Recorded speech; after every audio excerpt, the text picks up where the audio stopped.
YCP అధినేత జగన్మోహన్ రెడ్డి ఈ నెల 20వ తేదీ నుంచి ప్రజల్లోకి వస్తున్నట్లుగా ఆ పార్టీ వర్గాలు తెలియజేయడం జరిగింది. ప్రజా సమస్యలను తెలుసుకోవటం కోసం, అలాగే ప్రజల తరపున ప్రభుత్వంతో పోరాడి వారి సమస్యలను పరిష్కరించడం కోసం జగన్మోహన్ రెడ్డి తన క్యాంప్ కార్యాలయంలోనే ప్రజా దర్బార్ ఏర్పాటు చేయనున్నట్లుగా ఆ పార్టీ వర్గాలు తెలియజేశాయి. దీనికి సంబంధించినటువంటి ఏర్పాట్లు చేస్తున్నట్లుగా వాళ్ళు ప్రకటించడం జరిగింది. రాష్ట్ర వ్యాప్తంగా ఉన్నటువంటి 175 నియోజకవర్గాల ప్రజలతోటి ఆయన ప్రతిరోజు ఆయన సమస్యలు చెప్పుకుంటానికి వచ్చేటువంటి ప్రజలందరితో కూడా కలవటం జరుగుతుంది. వారి సమస్యలు తెలుసుకోవటం, వారి నుంచి వినతి పత్రాలు స్వీకరించడం, తర్వాత వాటి గురించి ప్రభుత్వంతో పోరాటం చేస్తారు అనేది వైసీపీ ఒక ప్రకటనలో తెలియజేయడం జరిగింది. తల్లికి వందనంకి సంబంధించి ఒక వార్త గత 2-3 రోజుల నుంచే కూడా సోషల్ మీడియాలో వైరల్ అవుతుంది. దీనికి సంబంధించే మాజీ మంత్రి వైసీపీ నేత పేర్ని నాని గారు స్పందించడం జరిగింది.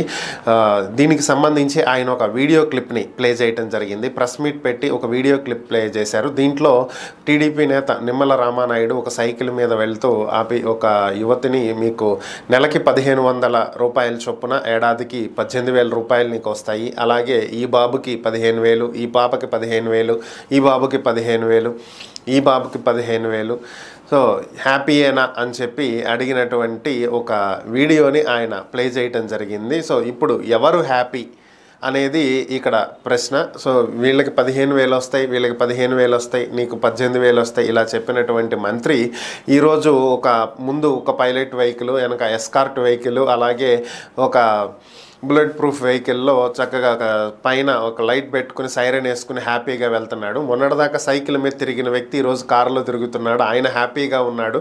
నిజంగా ప్రజలు ఎక్కడ హ్యాపీగా ఉన్నారు అని చెప్పి పేర్ని నాని దీని గురించి ప్రశ్నించడం జరిగింది.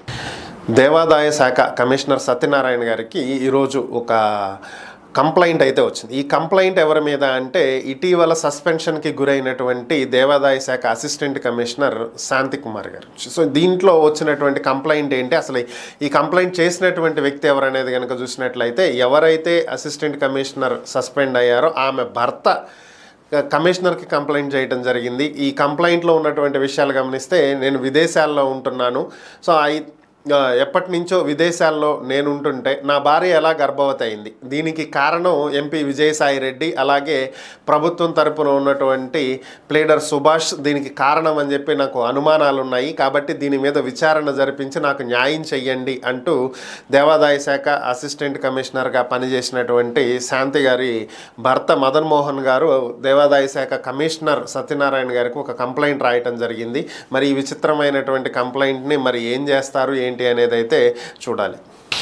AP deputy CM Pawan Kalyan గారు వరల్డ్ బ్యాంక్ ప్రతినిధులతోటి సమావేశం అవడం జరిగింది. ఈ సందర్భంగా ఆయన మాట్లాడుతూ, గ్రామీణ ప్రాంతాల్లో ఇంటింటికి నీటి కుళాయి ద్వారా మంచినీటిని అందించేటువంటి పథకానికి సంబంధించి ఈ ప్రభుత్వంలో నిధుల మళ్లింపు అనేది జరగదని, అంటే గత ప్రభుత్వం దీనికోసం కేటాయించినటువంటి నిధులను వేరొక పథకాలకు మళ్లించడం జరిగిందని, తమ ప్రభుత్వంలో అలాంటివి జరగవని, దేనికి కేటాయించినటువంటి నిధులు దానికే ఖర్చు పెట్టడం జరుగుతుందని, కాబట్టి ప్రపంచ బ్యాంకు ప్రతినిధులు దీనికి సంబంధించి పూర్తిగా కావలసినటువంటి డీటెయిల్స్ తీసుకోవచ్చని, సమగ్ర సమాచారాన్ని తమ ప్రభుత్వం అందిస్తుందని, వచ్చే 4 ఏళ్లలో ప్రతి గ్రామంలోనూ ఇంటింటికి మంచినీళ్ళు అందేలాగా కుళాయిలు ఏర్పాటు చేస్తామని, త్రాగునీటికి ఎవరు దూరం కాకుండా చూస్తాము అని చెప్పి ఆయన ఈ సందర్భంగా తెలియజేయడం జరిగింది.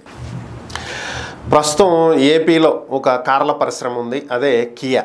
సో ఇది 2014 నుంచి 19 మధ్యలో అప్పటి టీడీపీ ప్రభుత్వం హయాంలో అనంతపూర్ జిల్లాలో కియా కార్ల పరిశ్రమ ఏర్పాటు చేయటం, ఇప్పుడు దేశవ్యాప్తంగా కియా కార్లు భారీ స్థాయిలో అమ్మకాలు జరుగుతున్నాయి. ఇప్పుడు మరొక కార్ల పరిశ్రమ ఏపీకి రాబోతుంది అనేటువంటి వార్తలు వినిపిస్తున్నాయి. ఇండియా టెక్ అండ్ ఇన్ఫ్రా అనేటువంటి ట్విట్టర్ హ్యాండిల్లో ఒక పోస్ట్ వచ్చింది. ఈ పోస్ట్కి ఉన్నటువంటి సారాంశం ఏంటనేది కనుక చూసినట్లయితే, వియత్నాంకి చెందినటువంటి ఒక కార్ల కంపెనీ విన్ఫాస్ట్ ఆటోమొబైల్స్ అనేటువంటి ఒక కంపెనీ ఎలక్ట్రిక్ కార్లను తయారు చేస్తుంది. అతి తక్కువ ఖర్చుతో ఎలక్ట్రిక్ కార్లను తయారు చేసేటువంటి ఈ కంపెనీ ఆంధ్రప్రదేశ్లో పెట్టుబడులు పెట్టడానికి సిద్ధంగా ఉంది. ముఖ్యమంత్రి చంద్రబాబు నాయుడిని వియత్నాంకి చెందినటువంటి ఈ కంపెనీ ప్రతినిధులు కలవటం జరిగింది. త్వరలోనే విన్ఫాస్ట్ కంపెనీ తమ ఎలక్ట్రిక్ వెహికల్స్ తయారు చేసేటువంటి మ్యానుఫ్యాక్చరింగ్ యూనిట్ని, అలాగే వాటికి సంబంధించినటువంటి బ్యాటరీలు తయారు చేసే మ్యానుఫ్యాక్చరింగ్ యూనిట్ని కూడా ఏపీలో పెట్టబోతుంది. దానికి సుముఖంగా ఉన్నట్లు వాళ్ళు తెలియజేయడం జరిగింది. ముందుగా వీళ్ళు తమిళనాడులో పెట్టాలనుకున్నారు, కానీ తర్వాత ఏపీ అధికారులు మాట్లాడినటువంటి నేపథ్యంలో ఈ ఫ్యాక్టరీని ఏపీలో పెట్టదలిచారు. కానీ ఇది ఎక్కడ పెట్టబోతున్నారు అనేది అయితే తెలియాల్సి ఉంది. దీనికి సంబంధించి ఇండియా టెక్ అండ్ ఇన్ఫ్రా చేసినటువంటి ఈ ట్వీట్కి కేంద్ర ఆర్థిక మంత్రి నిర్మలా సీతారామన్ గారు స్పందించడం జరిగింది. ఆమె దాన్ని ట్యాగ్ చేస్తూ చంద్రబాబు ఒక రాక్షసుడు, వేరే రాష్ట్రాలేవి లేనట్లుగా ఉన్న పరిశ్రమలన్నింటినీ కూడా ఏపీకి తీసుకువెళ్ళాలని చూస్తాడు, కియాని అలాగే తమిళనాడుకి వెళ్లాల్సిన దాన్ని ఏపీకి తీసుకువెళ్ళిపోయాడు, ఇప్పుడు విన్ఫాస్ట్ని తీసుకువెళ్తున్నాడు అనేటువంటి మీనింగ్లో ఆమె ఒక ట్వీట్ పెట్టడం జరిగింది.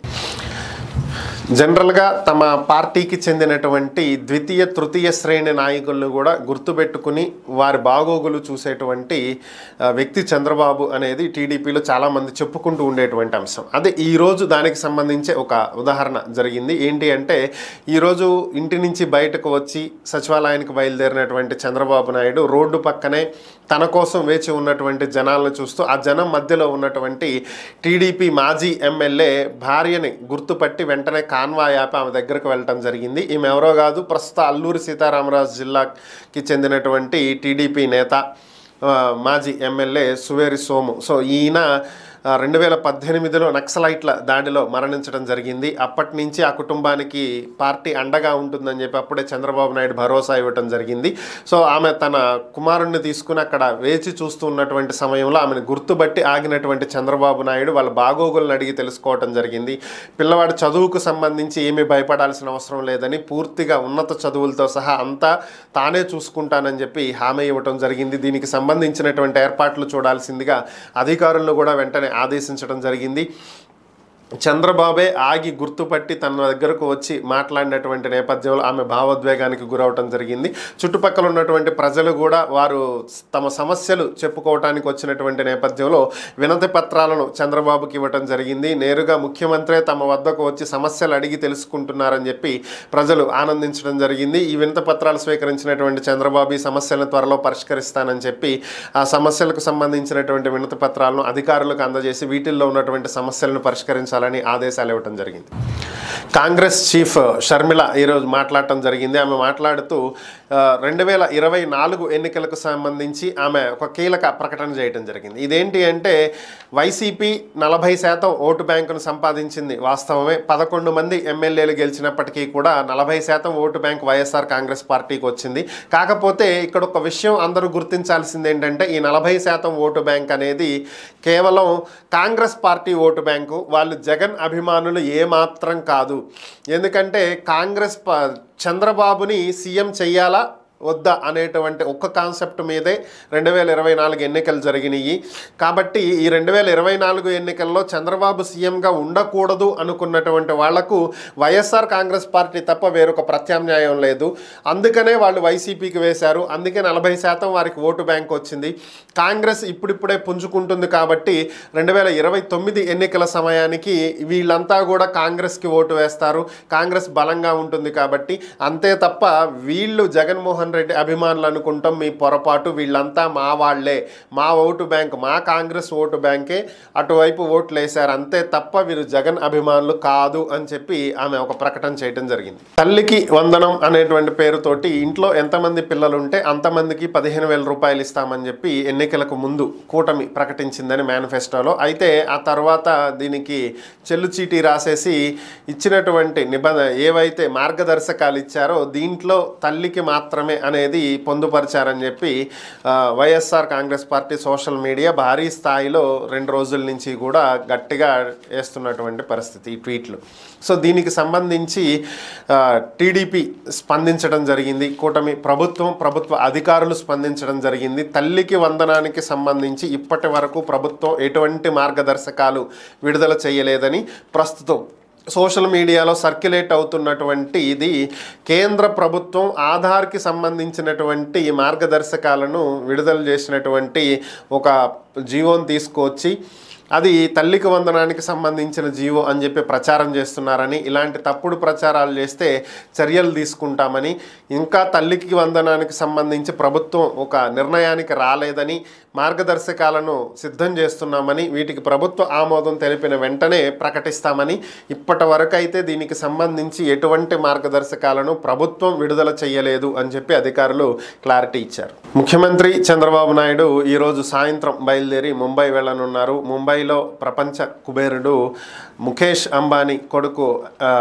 జరుగుతున్నటువంటి మ్యారేజ్ నిన్న అయిపోయింది. శుక్రవారం నిన్న మ్యారేజ్ అయిపోయింది.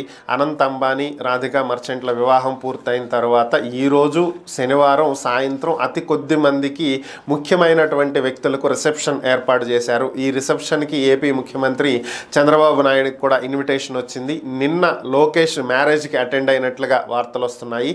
సో ఈరోజు సాయంత్రం బయలుదేరి ముంబై వెళ్ళి ఈరోజు నైట్ అక్కడ ఉండి రిసెప్షన్లో హాజరయ్యి తర్వాత రేపు ఉదయానికి అమరావతి తిరిగి రానున్నట్లుగా అధికారికంగా ఒక ప్రకటన అయితే వెలువడింది. ఈరోజు ఏపీ సీఎం చంద్రబాబు నాయుడు కొన్ని ఆసక్తికరమైనటువంటి ప్రకటనలు చేయడం జరిగింది. అందులో ముఖ్యమైనటువంటిది ఒకటి ఏంటి అంటే, ఎవరు కూడా ప్రజలు కావచ్చు, పార్టీ కార్యకర్తలు కావచ్చు, నాయకులు కావచ్చు, ఎవరైనా సరే కాళ్లకు మొక్కేటువంటి సంస్కృతిని ఇక్కడతో వదిలిపెట్టాలి.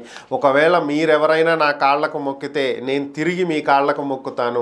కాళ్లకు మొక్కి మీ గౌరవాన్ని తగ్గించుకోవద్దు. ఒక తల్లిదండ్రులు, గురువుకు తప్ప ఎవరికి కాళ్ళకి మొక్కొద్దు. కాబట్టి ఈ సంస్కృతిని ఈ రోజు నుంచి నేనే మొదలు పెడుతున్నాను. ఇక నుంచి ఎవరి కాళ్ళకి మొక్కాల్సినటువంటి అవసరం లేదు. అలాంటి పనులు చెయ్యకండి అని చెప్పి ఆయన ఒక పిలుపునివ్వటం జరిగింది.